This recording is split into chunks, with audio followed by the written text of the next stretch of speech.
Hello, everyone. Welcome to today's Southern California sector-specific drought outlook briefing. Today is March 26th, and this is part of our Modernizing Drought Early Warning pilot in Southern California. Our vision is for drought resilience for the nation's economic sectors, and we are doing so by delivering sector-specific drought scenarios based on integrated and tailored monitoring and forecasting information that meets the needs of our partners.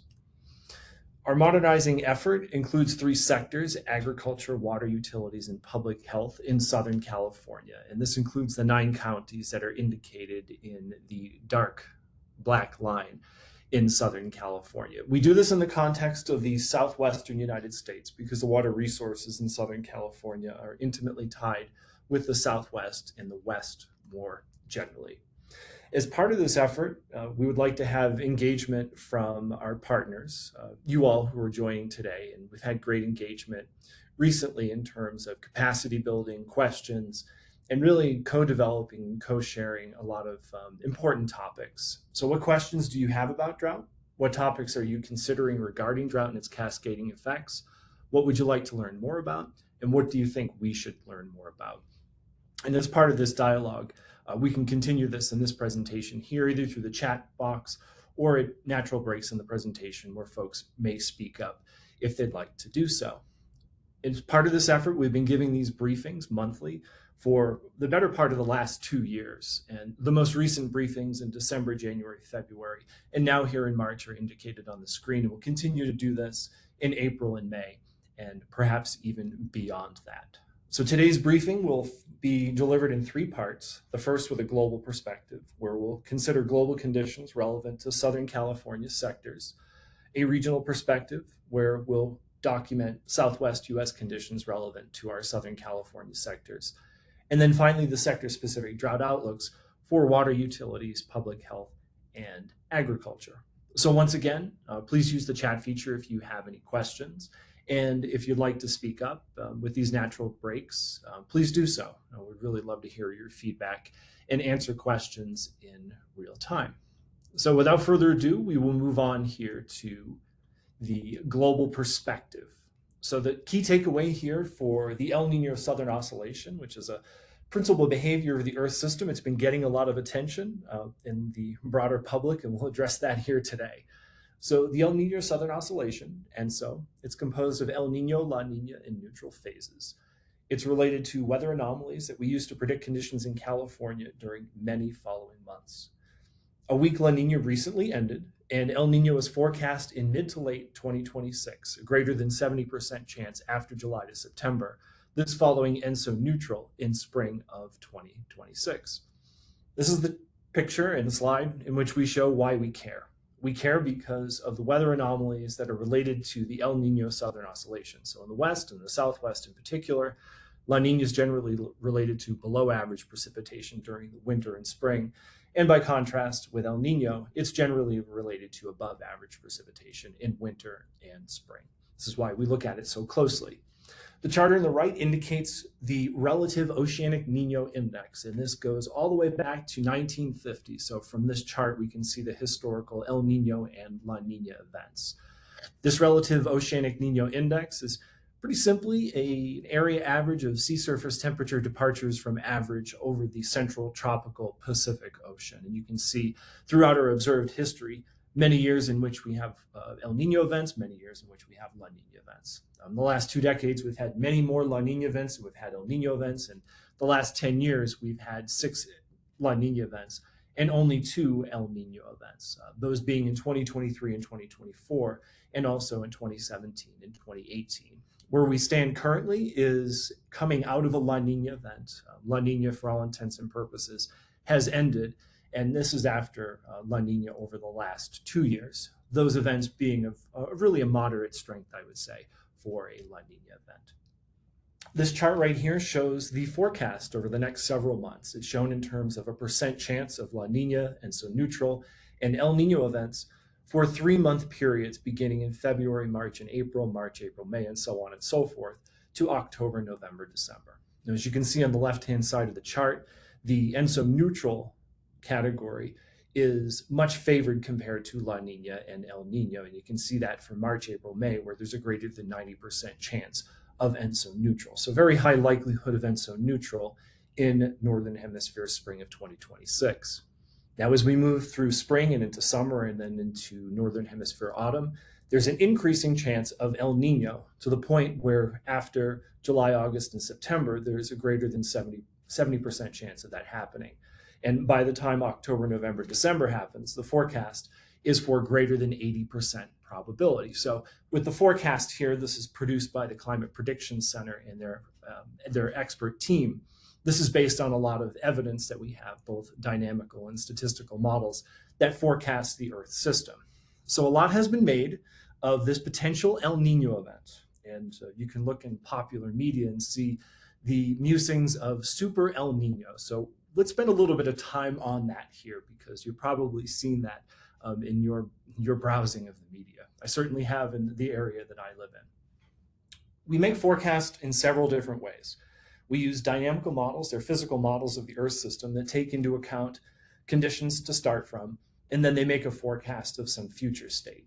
We also have statistical models that take into account our historical behavior of the El Nino Southern Oscillation, and then current state, and then they're able to make a forecast as well. So what I've done here is to show the dynamical model forecast from many different models that are aggregated by the IRI, the International Research Institute. And you can see here that for many of the models that show up here on the right, they're indicated by different symbols. What you can note here is that there's a widespread in the range of possibilities of this Nino 3.4 index departure from average. Some of these models are really off the charts. This NASA model here. So by the time we reach later in the year, they're indicating a super El Nino. There are other models that aren't so bullish on an El Nino event and basically saying, yeah, an El Nino event was more likely to occur, but that El Nino event is going to be pretty muted in terms of its intensity. Well, looking at the median value of all of these individual forecasts, the dynamical models are indicating that a moderate El Nino event is most likely in summer and into later in the calendar year of 2026. Similar perspective from statistical models, although kind of toggling back and forth, what you can note here is that the statistical models aren't quite as bullish on a very strong El Nino event. And in fact, most of them are just indicating a pretty moderate event here. So I would say that the musings in popular culture right now of a super El Nino event are probably a little bit overdone. It's probably a little bit too early to be able to make a judgment with regard to super El Nino events, but nonetheless, an El Nino event being the most likely outcome as we move into later in the calendar year. This is usually the time that we move into our regional perspective, but noting the musings of a super El Nino event, I think this would be a good time to pause if anybody has any questions or comments that they'd like to ask about El Nino and La Nina.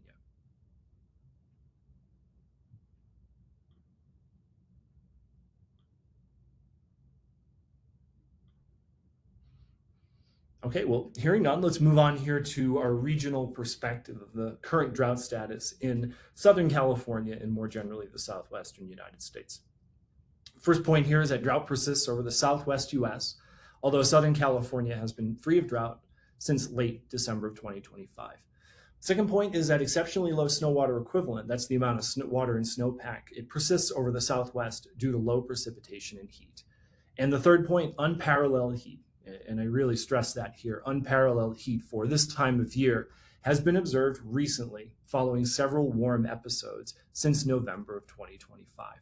The picture here shows the U.S. Drought Monitor. The U.S. Drought Monitor considers several different types of drought and impacts across several different timescales, typically short and long timescales. So focusing on Southern California, the counties that are indicated here in the dark lines, not seeing drought over Southern California. In fact, we haven't seen drought over Southern California since December of 2025 as a result of two heavy precipitation events late in the 2025 calendar year. But over the last week, what we have seen is an increase in area of abnormal dryness into southeastern California. So this area of abnormal dryness has actually moved over to the west. Throughout the entire southwestern United States, much of that area is within some category of drought indicated by the U.S. Drought Monitor. Exceptional drought is found in the upper Colorado River Basin, and that will be pretty well documented in the following slides. but elsewhere in the basin, at least severe drought, and in the southwestern United States, particularly in the Four Corners region and areas that supply water to Southern California. This right here has been is a very concerning figure. It shows exceptionally low snow water equivalent across much of the western and southwestern United States. So this is as of March 25th of 2026, so just as of yesterday. And all these ruby red colors indicating less than 50% of the median value for snow water equivalent, that's the amount of water in the snowpack, over these basins in the southwest. And even in areas where there's higher snow water equivalent, it's really nothing to sneeze at. Those areas include like western Montana, Wyoming, and down into really northern Colorado. But this is a very concerning image as it relates to future water availability in the southwestern United States. Now, why do we have a picture that looks like that in terms of snow water equivalent in the west and in the southwest? Well, we've seen below average precipitation mostly across the southwestern United States, mostly as a consequence of the La Nina event that we have just come out of.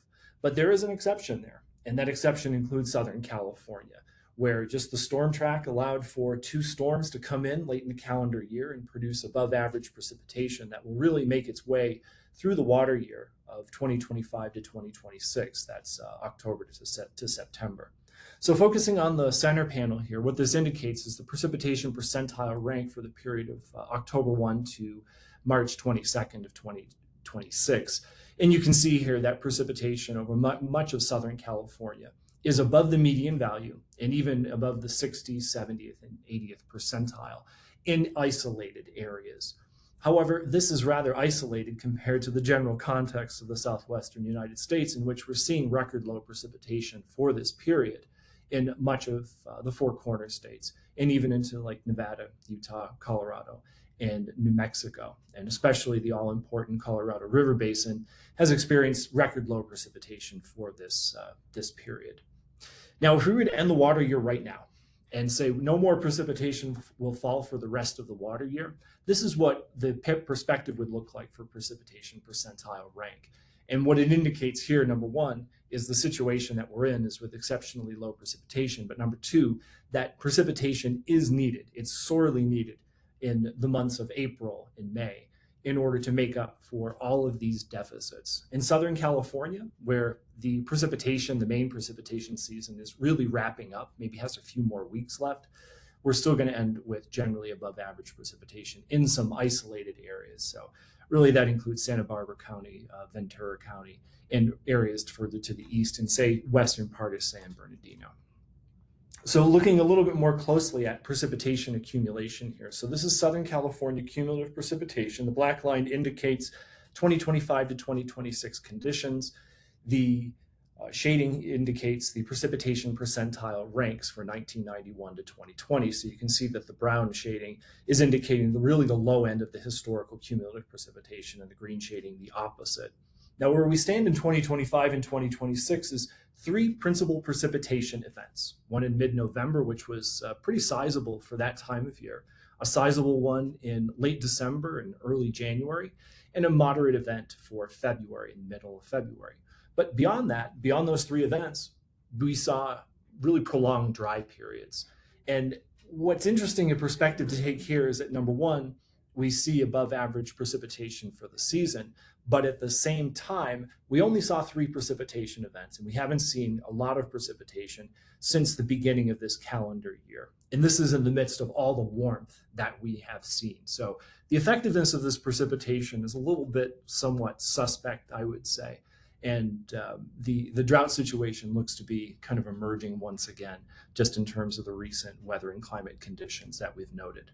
Now, as a comparison to last year, 2024 to 2025, also a La Nina year, the difference between this year and last is really these 2 precipitation events in November and January. Otherwise, the precipitation was actually rather comparable, especially for these mid-February events that kind of looked that were on top of one another. But that's the way Southern California precipitation behaves. It's really dictated by these heavy precipitation events. And if you happen to have them or miss out on them, that can really make your precipitation season and really make or break your water year.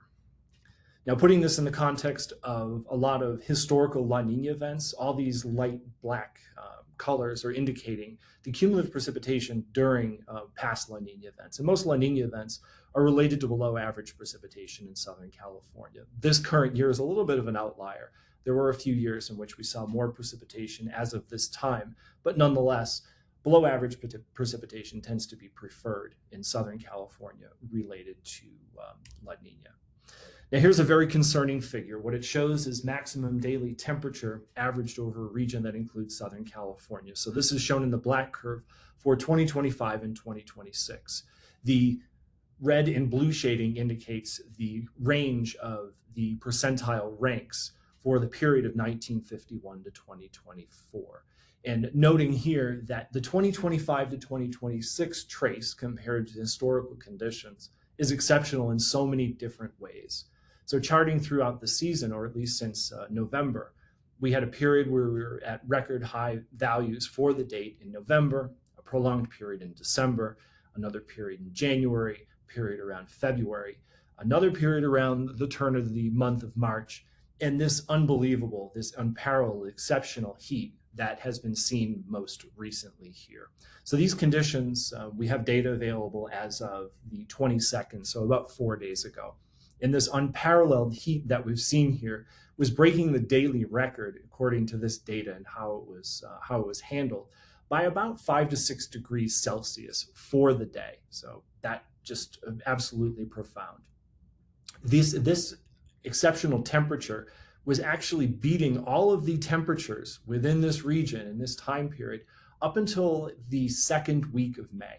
So this is the first time that we've seen unparalleled heat in the period of 1951 to 2024 since the beginning of May. So, and these are median, the exceptional temperatures that we've seen here are really coming up toward what we tend to see during the middle of June and July. So can't really say it any differently, just how unparalleled and how exceptional this happens to be.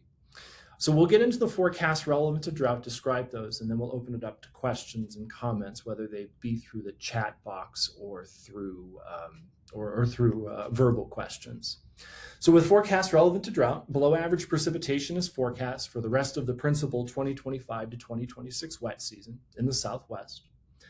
Below average precipitation is likely for the 25 to 26 water year, further highlighting concerns related to snow drought in the Southwest.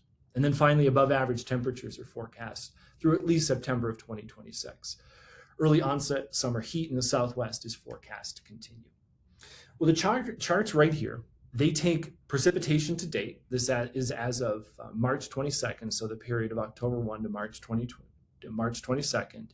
And then it includes all historical conditions between March 23rd and the end of the water year, so as to be able to constrain the likelihood of precipitation ending below average, near average, and above average, where below, near, and above are indicated by the splitting the historical precipitation distribution into 3 parts. So below average is below the lower tercile, near average is the middle tercile, and above average is the upper tercile. And as you can see here in Southern California, the likelihood of precipitation being near the average, being in that middle tercile, is actually very, very high. So precipitation to date, generally winning the day here and dictating this. So near average precipitation for the water year is very likely in this part. Some parts of California, above average precipitation is likely. You can see this up into the Sierras and parts of our Southern California region. But really the big story here in the 4 corner states in the Southwest is that it's very likely that below average precipitation will be observed across those parts of the country. It's unfortunately getting to be late in the water year, or late in the principal wet season, I should say, in those areas. And as a result, precipitation thus far is really winning the day in terms of being able to dictate above or below average precipitation for the water year. We like to show this map. It's from the Center for Western Weather and Water Extremes. And what it does is it shows the likelihood of a quantity called integrated vapor transport at a period in time as a function of latitude along the west coast of the United States. What it does is it says, what is the likelihood of integrated vapor transport exceeding a certain value? And this value here is 250 kilograms per meter per second. What this is measuring here is the amount of water vapor that's coming into California as an indicator of incoming atmospheric rivers and the potential for precipitation along the West Coast for up to 15 days into the future. And as you note here, that around the 6th and the 7th of April, you find here there's about a 50 to 60% chance that integrated vapor transport will exceed this value here. So there's a chance of a precipitation event making its way on the coast. The reason why these probabilities aren't as confident as they otherwise would be is that this event right here hasn't materialized yet. It's forecast. Some forecast models are saying it will materialize in the next several days and deliver precipitation to California. But this is not a confident forecast right now. Nonetheless, this is really wouldn't be a significant precipitation event as is currently forecast here. So it doesn't appear that a big precipitation event, a big atmospheric river event will make its way into California. But otherwise for the month of April, so these are forecasts from the NOAA Climate Prediction Center, indicating very high likelihoods of below average precipitation across the southwestern United States. You can see that here with the brown shading that's setting up in the southwest. Meanwhile, very high likelihoods of above average temperatures over that same time period, that being April of 2026, over the southwest. This forecast will be updated in the next number of days, as the Climate Prediction Center does at the end of every month. But this forecast here for below average precipitation, above average temperatures, is obviously very concerning given the conditions that have been observed to date in the ongoing water year. Now, moving through April, May, and June, so into late spring and early summer, we don't see much in the way of a big shift in the odds over the southwest, and that's because this is somewhat out of season in terms of precipitation. But in areas where precipitation is observed, this does include western Colorado, the upper Colorado Basin, some areas in the west and Pacific Northwest, below average precipitation is preferred. And meanwhile, above average temperatures are highly likely. So that would indicate a continuation of warmth and dryness through April, May, and June. And then as we move into July, August, and September, just focusing here on the right very briefly, above average temperatures are most likely. This is a pretty confident forecast for the lead time that it's at, and so this needs to be taken very seriously. The left-hand plot shows precipitation for July, August, September, those changes in odds, and what's happening over the Four Corner states and further to the east and, say, the Southern Plains. The forecast is indicating a increased chance of above average precipitation that is related to a more active western part of the North American monsoon. For the monsoon isn't exactly predictable for year in and year out, even at these time scales. So this does indicate the increased chance in above average precipitation over the Four Corners related to the North American monsoon, but this will need to be revisited, as will the below average precipitation likelihoods just to the east of that. All right, so that finishes up our regional perspective, and I'm going to move on here to the questions here, of which I see a couple.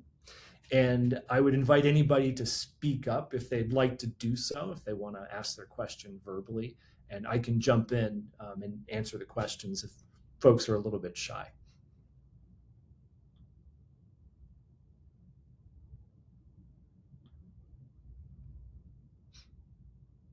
All right, I'll go ahead and answer those questions. Usually Roger isn't very shy, so I was waiting for his voice, but I'll read it off and I'll answer it.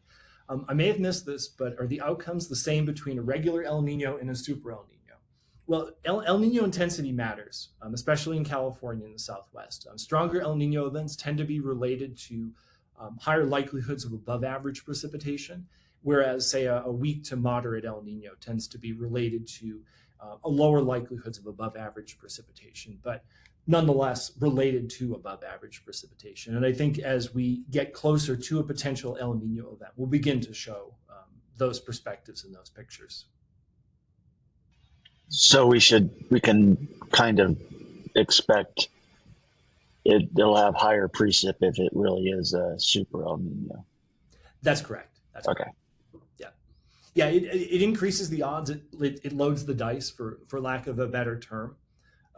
So I don't want to talk about this in like a deterministic sort of way. I would say it just increases your chances. A higher likelihood. That's correct. That's correct. Okay, so Sonia's question, is snow drought an official type of drought? Yes. I know we say California is in drought free since December 2025, but I've been hearing that we are in a snow drought. Yeah, I think there's an argument to be made that Southern California should be in drought, not only because of the exceptional temperatures, the degradation of soil moisture in Southern California as it relates to not having precipitation over material precipitation over the last several months, the increased evaporative demand, but also noting too that there isn't as much water in snowpack, whether it's say in the Sierra more locally or in the upper Colorado where water is obtained from. So there's some gray area here. You can look at drought in several different types of ways, but I think there's arguments to be made in terms of Southern California being in drought for various reasons. And if I didn't answer that, Sonia, please feel free to follow up, jump on. But right now we'll get into Andy's question. How is the principal wet season defined in California? In Southern California, it really has a narrow wet season. It can begin as early as like October, November, but most of the precipitation is observed in December, January, February, about 70% of the annual precipitation there. So when I'm referring to principal wet season, I'm generally referring to October through April, but really the prime time for the wet season is December, January, and February. I can follow up on my question. I think I've been learning about drought and how there's usually four different types of drought and how USDM is calculated. And so I'm kind of like, I'm wondering if USDM takes into account water equivalent and snowpack, or it seems like they don't really. I think your assessment is correct. I think you've been pretty astute in your observations. I would expect that over the next number of weeks, the U.S. Drought Monitor will probably revisit where it is right now and try to reassess where it's placed its polygons. April 1 in our field is somewhat of a magical date where we take our assessments of snow water equivalent and we go forward and we make judgments based on that. And today's March 26th. We're not quite at April 1. So I think perspectives will begin to change over the next number of weeks. But I think your general sentiment is correct, and I agree with it. Thank you. And empirically, in SoCal, the Traverse Range looks like it's in snow drought, which I agree with, and we'll actually show some evidence to that point in a few moments. Yeah, Jamie, that's a really good point. Yeah, the recent heat is starting to signal a flash drought in the short term. And yeah, it's a really layered, complicated situation because the heat can really usher in a flash drought because of those increases in evaporative demand, just robbing the land surface of moisture. But then you put that in the context of just general low water availability that's going to come from other places. There's a lot of layers to this, and I think that there's good arguments to be made about drought.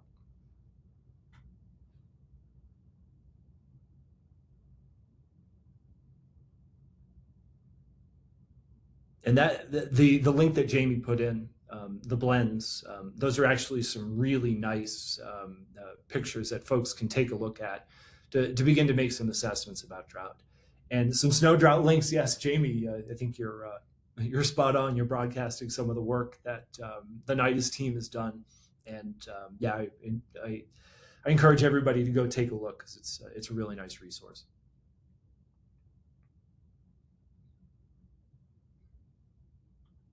So without further ado, we will move into the first of our three sectors, and this being here water utilities.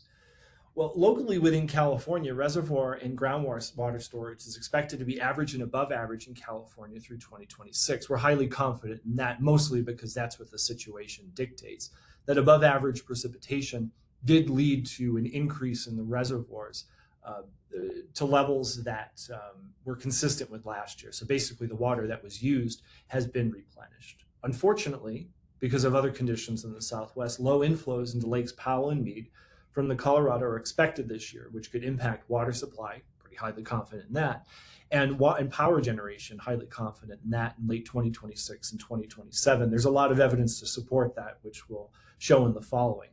So with that supporting evidence, reservoir and groundwater levels are increased to average and above average after above average precipitation since November of 2025. Really those three precipitation events that we had noted before.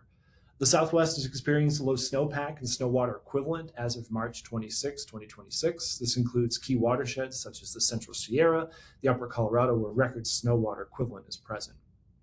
Below average precipitation and above average temperatures are forecast for the remainder of the current wet season in the Southwest. And then finally, based on most probable outcomes, the Bureau of Reclamation projects lower inflows into Lake Powell into the next 2 years and lake levels approaching minimum power pool. So just to begin here with reservoirs in California, this is as of the 25th of March, so just yesterday, 2026. And noting here in Southern California, average and above average reservoir storage in Southern California. This also applies here to much of the areas in the Sierra and Central Sierra, and just generally across California, conditions look pretty good. Percent of historical average, 121%, and this total statewide reservoir storage is at 31.2 million acre feet.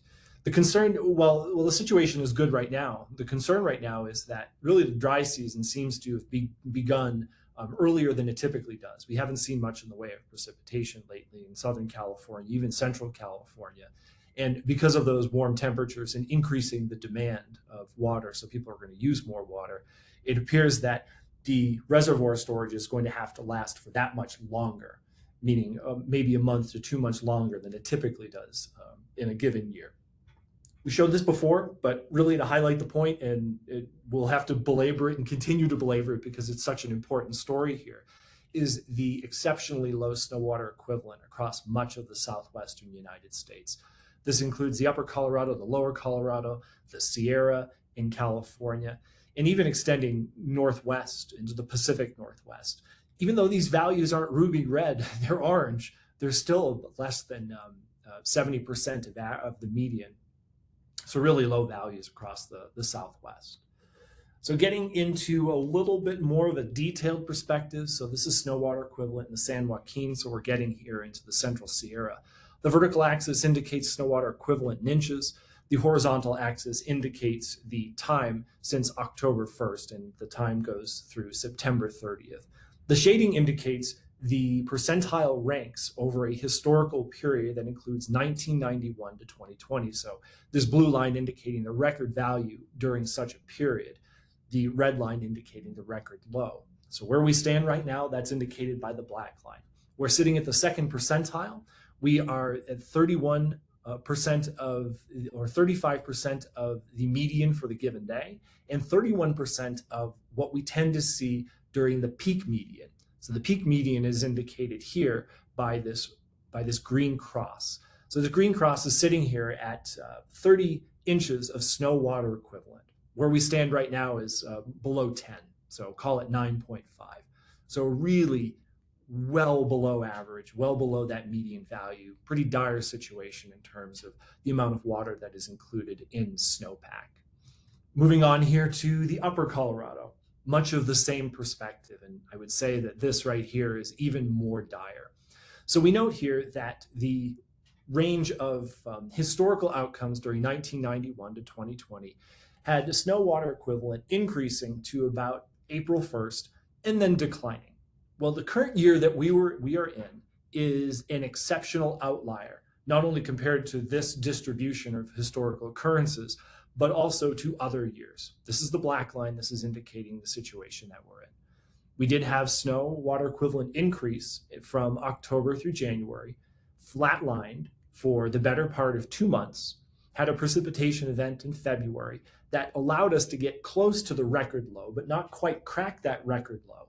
And in the last 4 weeks, we have seen an exceptional decline in snow water equivalent because of low precipitation and exceptional heat.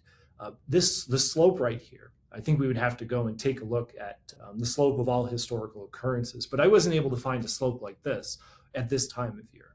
This slope tends to occur sometime in May and June. It tends not to occur in March, which just really indicates the exceptional situation that we're currently in.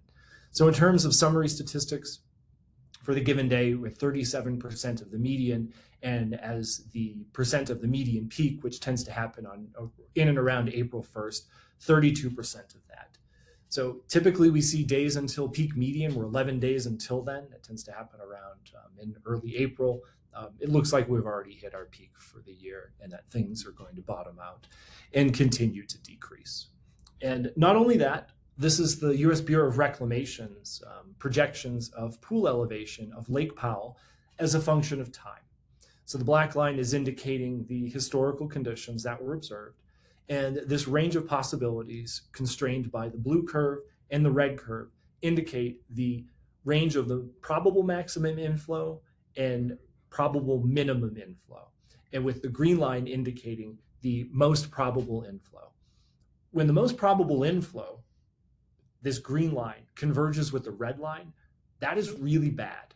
That means that some of the worst situation can be realized, and they're getting closer. If you remember over the last several months of showing this green curve was somewhat in the middle here. It's converging on the red curve, which means that the chances of reaching this probable minimum inflow are increasing. And not only that, charting through time with these projections, that the most probable inflow will fall below the minimum power pool level by sometime late in this calendar year of 2026 and continue to be that way through the winter of 2027. So the low water availability effects on power generation, certainly within the range of possibilities here, just based on these estimates that are also based on historical weather and climate conditions. So that right there wraps up the water utilities scenario, and I'll come back here to take a look at what the questions may be. So I don't see any relevant to water utilities, but if anybody has any, please let me know.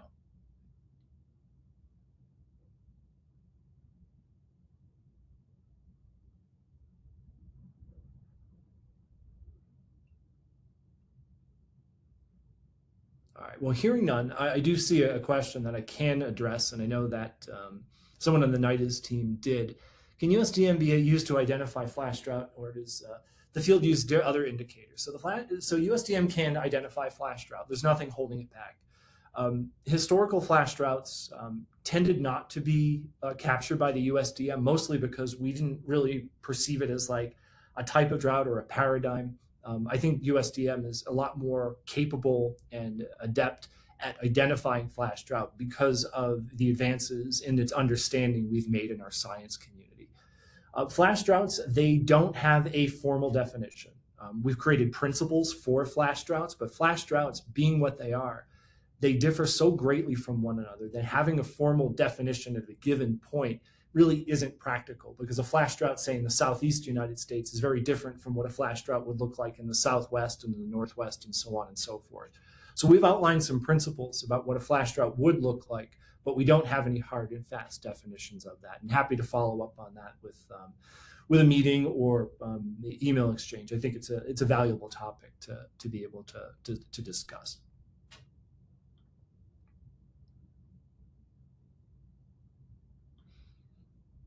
Okay, so let's move ahead here to public health, where the public health effects have already been noted and probably will continue to be noted and felt across Southern California for a variety of reasons. So the first here, poor air quality due to blowing dust is expected from March to June of 2026. I'm highly confident in that. Valley fever cases are expected to rise in spring, summer, and autumn of 2026. After drought, the recent heavy precipitation, then recent dryness, conditions are favorable for the valley fever fungus to develop and spread in a dry and windy spring. High confidence in that. There's a high risk of heat-related illnesses in Southern California and throughout the Southwest U.S. between spring and autumn of 2026. High confidence in that. And then finally, the risk of poor air quality due to wildfire smoke will increase in summer and autumn amid warm temperatures within the dry season. High confidence in that. There's several lines of supporting evidence that we'll document in the following slides, but in summary, increased airborne dust is expected due to intermittent winds in spring 2026. Heavy precipitation following drought allows the valley fever fungus to thrive. Above average temperatures and periods of extreme heat are forecast in spring, summer, and autumn of 2026. And then finally, above average temperatures are forecast during the dry season in spring and summer, and that will increase the risk of wildfire and wildfire smoke in summer and autumn 2026. So where we stand right now in terms of air quality index is across much of Southern California. We just see a lot of the same areas that generally have poor air quality in the morning lighting up here. So this includes the Los Angeles metro down into the San Diego metro. What you'll note here too is that some of these symbols that are indicating fires have increased in their spatial frequency in Southern California and the Southwest United States compared to last week and certainly compared to last month. And that is a result of the heat and the curing and the drying out of vegetation here. And we would only expect for this to increase, especially in the Four Corners states, where this time of year we tend to be getting an increase climatologically in the number of fires that we see. In terms of forecasts here, so these forecasts were issued on the 2nd of March, and these are put out by the National Interagency of Fire Center. And what they show is the chances of above, below, and normal significant wildland fire potential. These forecasts were made about a month ago before everything happened in terms of low precipitation and in terms of heat in the Southwest. So a lot of the really bad things that can lead to spring and summertime fires happened in the month of March. So while we're seeing an increase in the chances of significant wildland fire potential in the Four Corners states by the time we get into June, I think we can expect, just based on the conditions that we've seen so far, that there will probably be more of an area in here that will be under significant wildland fire potential. And even into Southern California, that might be the case as well. Well, heavy precipitation following drought, it allows the valley fungus fever to thrive. And this plot right here just uses information that was shown on the following slides. We're showing that above average precipitation, because of those 3 precipitation events in Southern California, was observed from October 1 to the 22nd of March. That was on the heels of drought in Southern California. So we were in the throes of drought. That precipitation ameliorated drought in its most basic sense in late 2025. So that does allow for valley fever to thrive. Also going into a situation now where the ground is drying out, the land surface is becoming dusty, and now it's blowing around, and that's leading to a lot of those detrimental effects. And the aforementioned wind, that's what's being shown here. So the vertical axis shows wind speed, the horizontal axis shows October to September time, and the shading indicates the wind speed percentile ranks for a period of 1951 to 2023. So just focusing here on March, April, and May, what you note here is that the distribution of wind speeds, it shifts upward during this time of year, indicating that more windy conditions in Southern California tend to prevail. So those are definitely a possibility. When we have that, combined with all of the other detrimental effects, especially as it relates to valley fever, that will help to spread valley fever around quite considerably. As we move through spring and summer, heat is a serious concern. There's above average risk of heat in the southwestern United States. That's shown on the right, April, May, and June of 2026. This were forecasts of a couple of weeks ago, so they're quite a bit current. And then looking at June, August, July, August, and September, the forecasts on the right indicating a high likelihood of above average temperatures across the entire western United States. So with that increased risk of above average temperatures comes an increased risk of extreme temperatures, which would have an effect on public health and vulnerable populations. So we'll wrap up here for the public health scenarios. Are there any comments or questions on the evidence and the scenarios that we provided?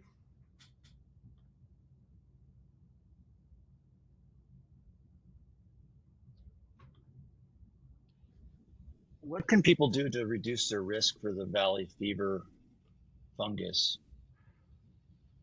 That is a great question for our public health folks who are on this call. So, folks, if you have any remarks, let us know.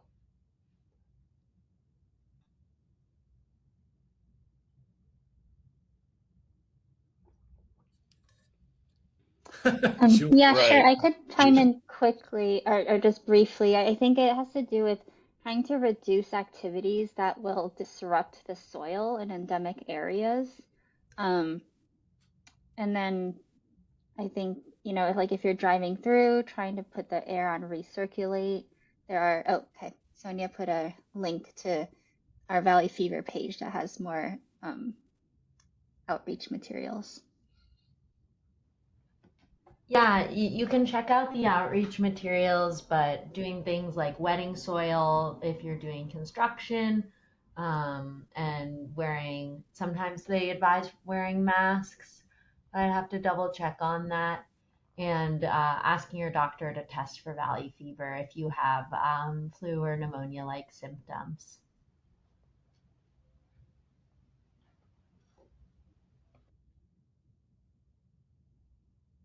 Roger, did that answer your question? Oh, we got a thumbs up. All right, thank you guys for stepping in.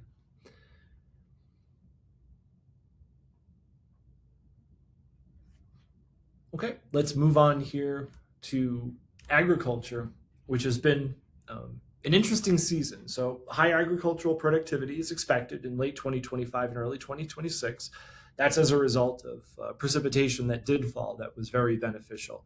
Unfortunately, a high risk of crop stress exists in spring and summer of 2026 because of increased evaporative demand. So that's the demand of moisture from the land surface by the atmosphere related to above average temperatures. And then finally, related to irrigated agriculture, with low water levels in regional reservoirs as of 2025 and 2026, less water may be available for irrigated agriculture in 26 and 27, which would reduce agricultural productivity. We've medium confidence in that, mostly because there's a lot of human decisions that are going to go into that would dictate the outcomes there. But the weather and climate obviously haven't cooperated and aren't dealing a good hand from that perspective. So the supporting evidence here, there's above average precipitation and below average evaporative demand between November 2025 and February 2026, which allowed vegetation growth and greening based on the normalized vegetation difference index. Below average precipitation and above average temperatures are forecast between March and May of 2026 in the Southwest. Because temperature contributes to evaporative demand, an above average temperature forecast suggests an above average evaporative demand forecast. And then finally, based on most probable outcomes, the Bureau of Reclamation projects lower inflows into Lake Powell in the next 2 years. Lake levels may approach minimum power pool. In terms of annual rangeland production, the prime time is March, April, and May. And that is responding to precipitation that fell between October all the way through that May time period. There is some production that occurs in October to February, but it's really that March, April, May period that wins the day. Across Southern California, what we're looking at here, according to the USDA, is the location of rain-fed crops. That's in brown. Yellow is irrigated cropland, and mixed cropland and natural vegetation is indicated by the orange. So you can see throughout a lot of Southern California, there's a mixture of irrigated and rain-fed crops that occurs across almost the entirety of the region. The plot right here is showing the conditions of above and below average NDVI. So NDVI is the normalized difference vegetation index, and how it measures in its utility is a satellite looks down and it indicates over a given grid cell how green that grid cell is on a scale of 0 to 1. And then what we can do is to measure that throughout time, create a baseline, and then compared to that baseline, we can see where there's above average greenness and below average greenness. And as you can see throughout much of Southern California and the southwestern United States, there's above average greenness. That's related to an early green up because of precipitation that we had seen thus far in this wintertime wet season, but also the really warm temperatures that facilitate that green up, basically tell vegetation it's time to green up and it's time to look like so. And as a result, we're seeing a very, very green map, but we are seeing some concerning features here. This concerning feature is where my cursor is, where there is anomalous brownness. This was an area where anomalous green up, it happened quite a bit earlier. And as a result, now it's starting to brown down. This is also land that we see quite a bit of vegetation here and quite a bit of cropping. So it appears that everything is really ahead of schedule as it relates to the anomalous brownness and greenness that is occurring in the area where my cursor is. And you can see this in isolated and scattered areas as well across Southern California. I just wanted to summarize here that we did see above average precipitation in Southern California in a widespread sense that really did help to facilitate the health of crops, especially over the wintertime period. However, temperatures are exceptional, and this has been, we're documented as well here, and I won't belabor the point, but these exceptional temperatures will take their toll. They really do facilitate anomalous demand of moisture by the atmosphere from the land surface, and that's exactly what's being shown on this plot. I don't think I've ever seen in EDDI, this is the evaporative demand drought index, a map look like this. So what it does is it calculates the evaporative demand, and then it creates percentiles based on that, percentile ranks. So anytime that you're in that really ruby red category, you're at the extreme tail of the distribution, which indicates exceptional evaporative demand. I don't think I've ever seen a map look like this for a 4-week period ending on March 19th. And unfortunately, Southern California and the southwestern United States are really, they're feeling exceptional thirst of the atmosphere and really robbing the land surface of any moisture that it has. Now, above average temperatures are most likely. We documented this quite well. April, May, and June, very high probabilities of that outcome. And the same goes for July, August, and September. High probabilities of above average temperatures here. That would be leading to quite a bit of stress. We talked about this at length before, but indicating that lower inflows into Lake Powell may be a harbinger and maybe an indicator of low water availability, especially for irrigated agriculture, the further out we go into the future. So for late 2026, 2027. Obviously, there'll be human intervention there. Humans will make some decisions there that would ultimately dictate that outcome. But the hand that's been dealt by the weather and the climate has not been a good one as it relates to the amount of water and water resources. So that's a final slide of the agriculture scenario. If anybody has any comments or questions, they're welcome to speak up.